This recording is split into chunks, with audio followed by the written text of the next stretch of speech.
Now before I begin this video, I feel it's important to say that I am entering a very dangerous territory when it comes to modern computer videos, especially custom-built modern computer videos.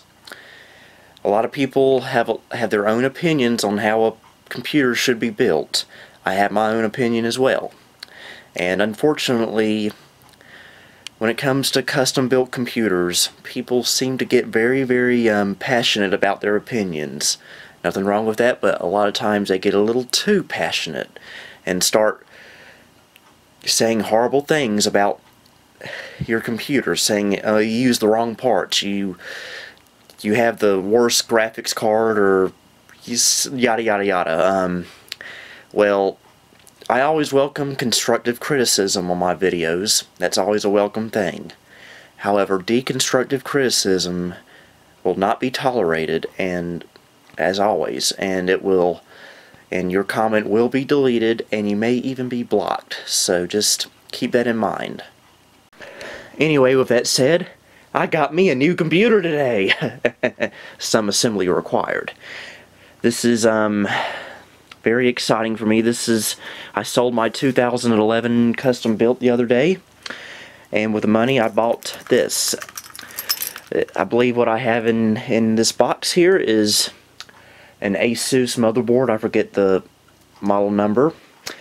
An Intel Core i5 processor. A 600 some watt power supply. 8 gigs of memory, which came free with the motherboard. And a couple of other little goodies. And this is the case it came with. It's lights up blue. It's really, really cool looking. So, let's go ahead and crack this thing open with my 2000 Honda Civic key. I don't recommend doing this, but I don't feel like looking for a proper knife. And I almost got a paper cut on this box. Isn't that nice? Go. Alright. This is from Newegg.com. Very good website. So, here is the motherboard. It's an Asus P8Z77V LK. Windows 8 ready, but I'll be putting Windows 7 on it. I have nothing against Windows 8. I'm glad a lot of people enjoy it. But just not for me. Sorry. Okay. 8 gigabytes of DDR3 memory, which was free with a motherboard. Well, that must be the DVD RW optical drive. And the brains of everything, the Intel Core i5 processor. LGA 1155. I believe this is 3 gigahertz.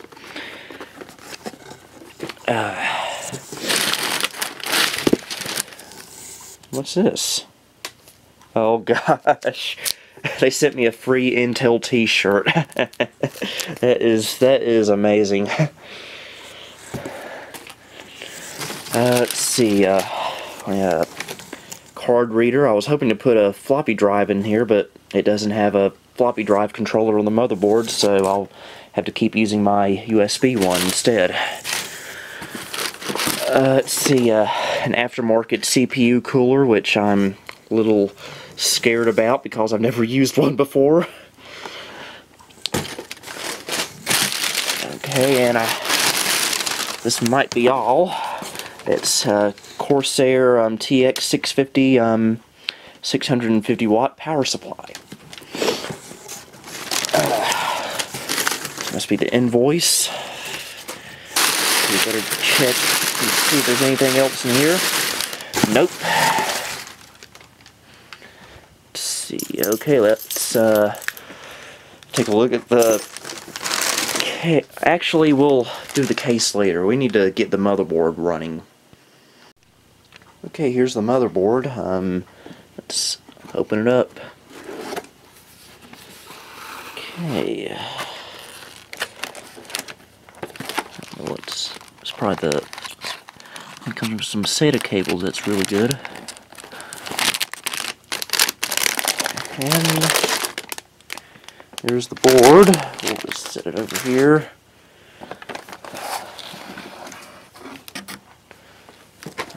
There's a user's guide. And the I/O shield. Let's see here.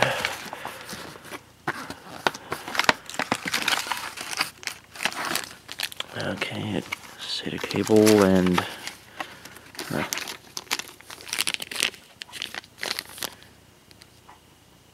not sure what that is. Let's get the box out of here, because what we need to work on is the motherboard. And that aftermarket cooler, boy, I am worried about it.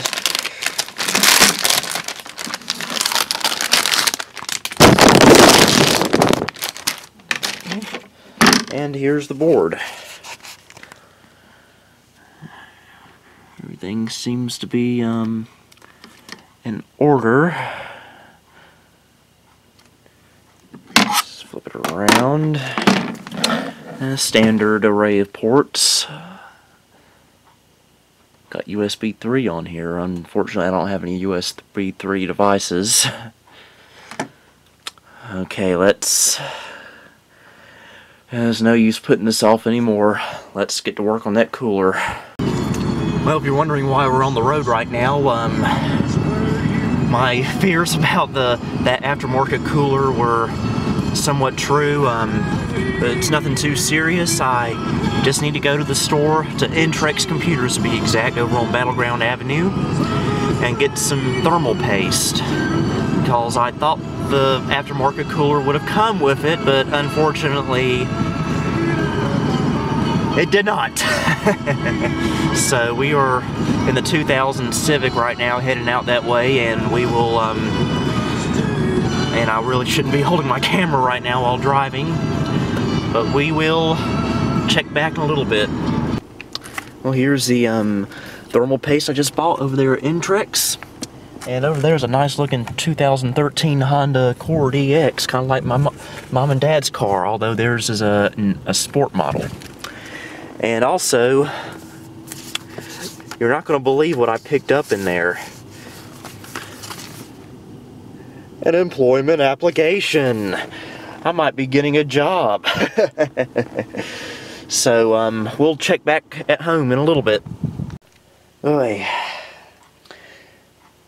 Whoever said mounting an aftermarket fan and heat sink obviously needs help.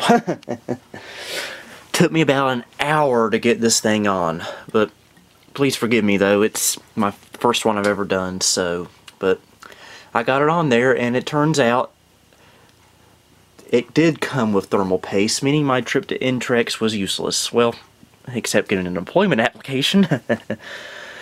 All I have to do now is put the RAM in. Okay, now let's see what the case is.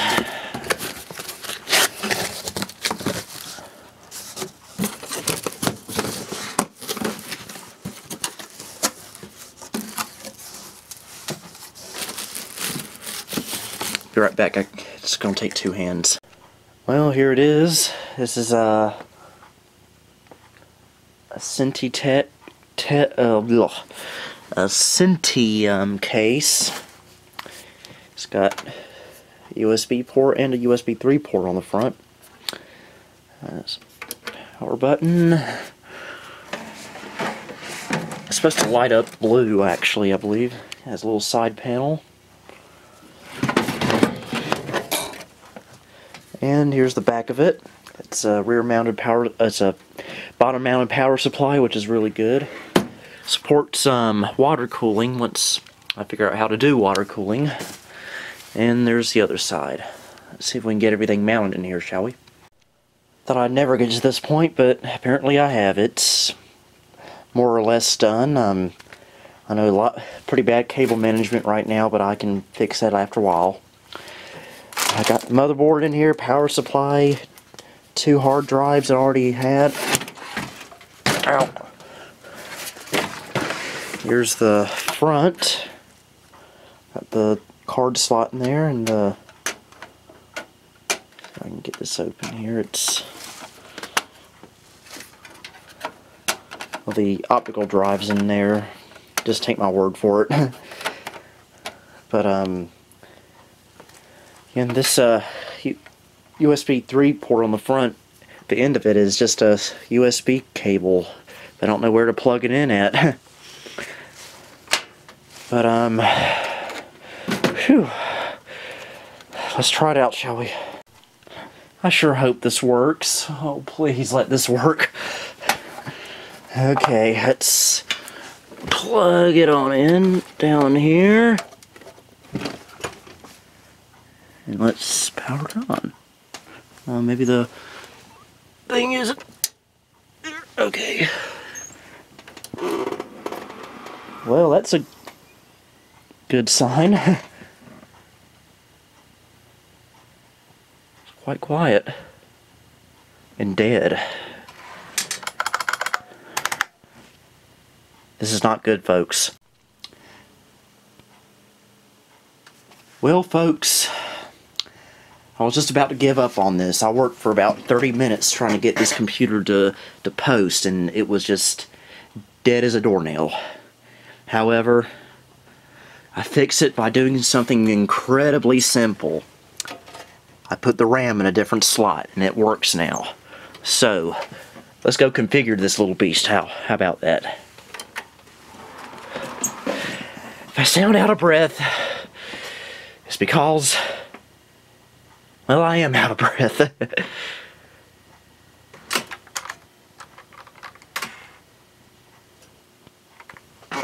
Uh-oh. It just randomly shut off on me a minute ago, but seems okay now. Or not.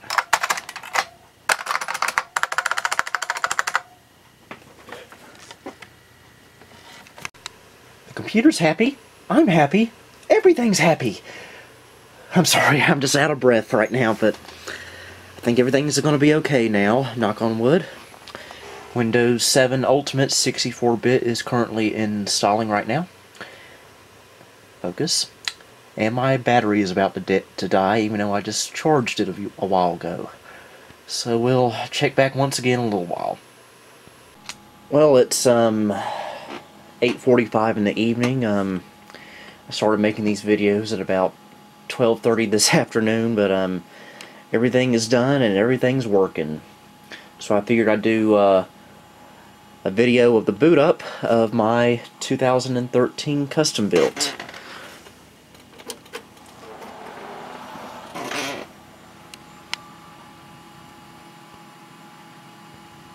Turned out the problem I was having earlier was the RAM was in the wrong slot. And as for the power supply fan spinning up for a little while and then stopping, well, I come to find out that newer power supplies these days do that for some reason, so it's apparently normal.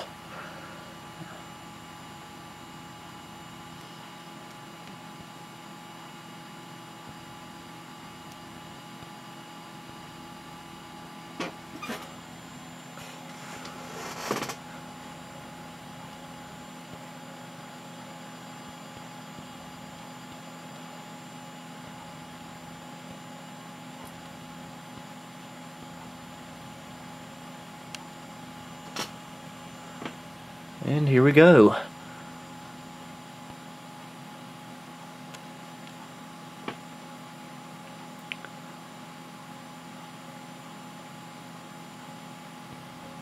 Not the fastest in the world, but I got upgrades planned for this computer eventually, so that will be taken care of.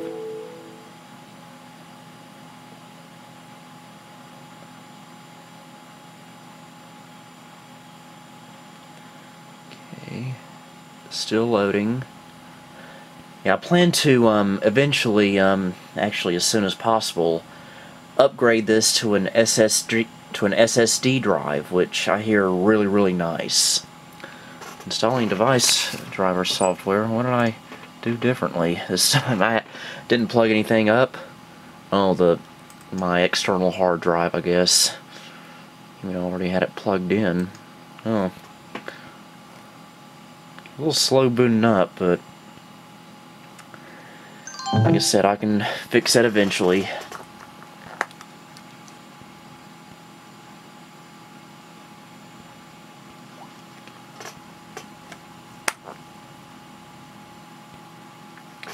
And it's ready to go now. Let's go to System Properties. Okay. Well, it's really concerned about that external hard drive, isn't it? Okay, here's System Properties, still loading. Alright. Let's go to the Windows Experience Index.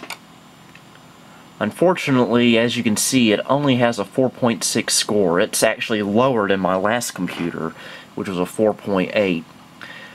As fast and as powerful as this computer is, what it lacks in is a graphics card. I'm only using the Intel graphics, but the way I figure it, if all I'm going to be doing on here that's graphics intensive is video editing, then I could probably get by with Intel graphics, which I hear are really good at video editing. Maybe I'll upgrade eventually, but I'm not a gamer, so all my gaming is done on this kind of computer. But let's go to Detail, Performance, and System Information. Okay, we got 8 gigs of RAM,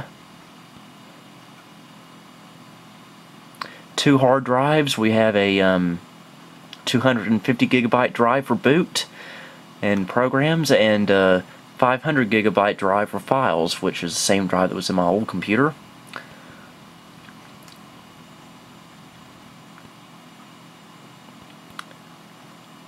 We got Intel graphics,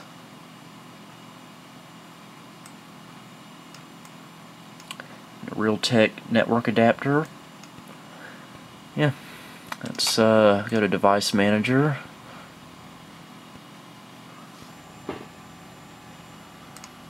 Alright. Intel HD graphics. Again, please don't laugh at the kind of graphics I'm using. A CD-ROM drive, a USB floppy drive. I was hoping to put a internal one in here, but unfortunately this motherboard does not have a floppy controller.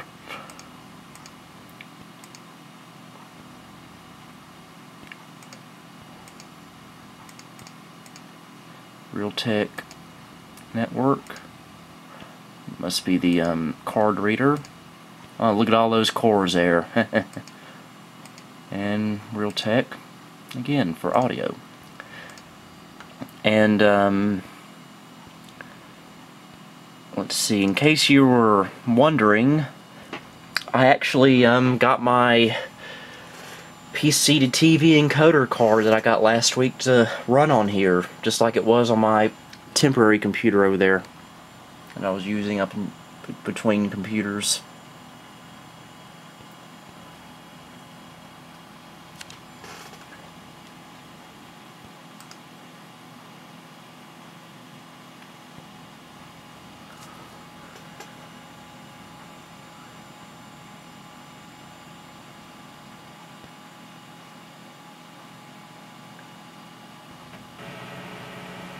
And there it is.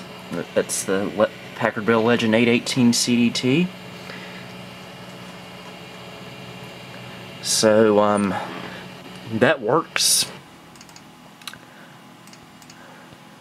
And I got all my good old programs on here. There's probably more I still need to install, but I'll get to those eventually. There's my computer.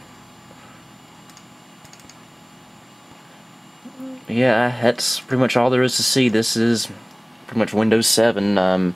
Everyone knows about it and what all it can do. So, thanks everyone for watching this series of videos. We will check back later with some more videos. So for now, this is Billy Core, signing off.